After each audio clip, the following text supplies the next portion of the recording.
Authentic Chinese noodles কিভাবে বানানো হয় এবং এটার টেস্ট কেমন, দাম কেমন এবং কি কি এলিমেন্টস ব্যবহার করে এই নুডলস তৈরি করা হয় সেই বিষয়ের উপর আজকের ভিডিওটি সাজানো হয়েছে। আশা করি ভিডিওটি না টেনে সম্পূর্ণ ভিডিওটি দেখবেন। আসসালামু আলাইকুম, আমি মোহাম্মদ আব্দুর রৌফ এন্ড এগ্রোতে আপনাদের সকলকে স্বাগতম। আমাদের ইউনিভার্সিটির বিজনেস ফ্যাকাল্টির পাশেই একটা রেস্টুরেন্ট আছে, মিনি রেস্টুরেন্ট। এখানে চাইনিজ অনেক আইটেম বিক্রি হয়। যেহেতু আমাদের ইউনিভার্সিটিতে প্রচুর চাইনিজ স্টুডেন্ট পড়াশোনা করে, তাদের দিক চিন্তা করে এই রেস্টুরেন্টটি শুধু চাইনিজ যে প্রোডাক্টগুলো আছে বা চাইনিজ যে খাবারগুলো আছে সেগুলোই তারা একদম মেড করে থাকে এখানে, এবং আপনার সামনে মেড করবে। চাইনিজ নুডলস তৈরি করার জন্য প্রথমে তারা একটা খামি তৈরি করে এবং খামিটি খুবই সফট। আর নুডলস বলতে আমরা যেমন বাজার থেকে কিনে আনি ওইরকম রেডিমেড নুডলস না, তারা খামি থেকে একটা নির্দিষ্ট পরিমাণ নেয়, যে একজনের জন্য যে পরিমাণ নুডলস লাগে ওই পরিমাণ নুডলস নিয়ে নুডলস মেকারের মেশিন আছে সেটা এখানে তৈরি করে, এবং নিচে নুডলস সিদ্ধ করার জন্য একটা মেশিন আছে, সেই মেশিনে পানি ফুটতে থাকে এবং ফুটন্ত পানিতে সরাসরি নুডলস তৈরি করার মেশিন থেকে বয়েল প্ল্যান্টে বয়েল হয়। এই চাইনিজ রেস্টুরেন্টের বেশ কয়েকজন শেফ আছে, তারা শুধু নির্দিষ্ট কিছু কাজ আছে সেগুলোই করে।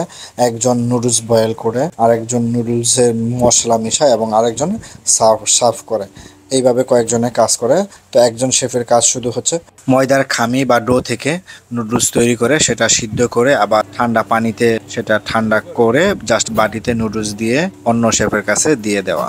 আরেকজন শেফ তাদের স্টক যে সলিউশন আছে আরেকটা প্ল্যান্টে, সেই স্টক সলিউশন যেখানে নিউট্রিয়েন্ট আছে, বিভিন্ন মশলা ইউজ করে তারা, সেগুলো আসলে সিক্রেট, সেগুলো তারা সম্পর্কে বলে না। তো সেই নুডলসের বাটিতে সেই স্টক সলিউশন দিয়ে দেয় এবং স্টক সলিউশন দিয়ে দেন সেই স্টক সলিউশন নুডলসে তারা বাটি শাক, ধনেপাতা এবং আর একটা পাতা ইউজ করে যেটা মালয়েশিয়ায় ইউজ করা হয়, সেই পাতার নাম আমি জানি না, সেটা দেয়।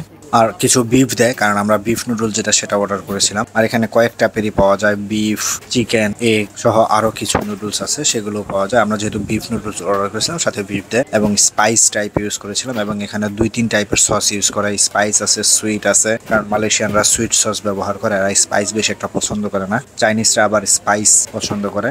তো আমরা যেহেতু স্পাইস বলেছিলাম এবং স্পাইস দেয়, এবং আরেক টাইপের সস ব্যবহার করে যেটা একটু স্মেল হয়, সেটা আমরা খেতে পারি না বোধহয়, সেটা না করি। বাট চাইনিজ বা মালয়েশিয়ানরা ওই স্মেলের ওই টাইপের সসটা ব্যবহার করে। এই হচ্ছে আমাদের নুডলস তৈরি হয়। তো আমি এখন খেয়ে টেস্ট করে দেখব এটা টেস্ট আসলে কেমন। দেখতেই পাচ্ছেন খুবই ডেলিশিয়াস একটা নুডলস, হচ্ছে একদম অথেন্টিক চাইনিজ নুডলস। যেটা আমরা বলি যে চাইনিজ, আমাদের দেশে যেটা বলে চাইনিজ খাবার, চাইনিজ এই চাইনিজ সেই, বাট আসলে ওগুলো আসলে চাইনিজ না, ওগুলো আমাদের মতো করে চাইনিজ তৈরি করা। বাট এটা হচ্ছে একদম অথেন্টিক চাইনিজ নুডলস এবং চাইনিজ খাবার। যত ইউপিএম এর চাইনিজ স্টুডেন্ট আছে তারা এই নুডলসটাই খেয়ে থাকে। তো বিসমিল্লাহ বলে আমি খাই। খাওয়ার পর দেখলাম যে খুবই টেস্টি একটা খাবার, চাইনিজ নুডলসটা খুবই টেস্টি, এবং এটার দাম ছিল আপনার 10 রিঙ্গিত, যেটা বাংলাদেশি টাকায় 290 থেকে 300 টাকার মধ্যে। বাট খাবারের টেস্ট ছিল খুবই অসাধারণ।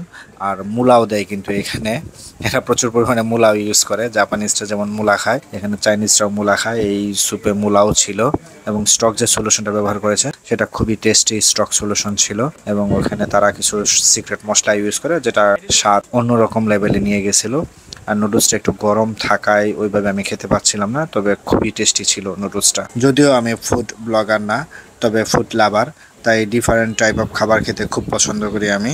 আর স্বাদের দিক বিবেচনায় যদি আপনি আমাকে এটার মার্ক দিতে বলেন 10-এর ভিতরে, তাহলে আমি স্বাদের দিক বিবেচনায় এই নুডলস 10-এর ভিতরে 10 দিব।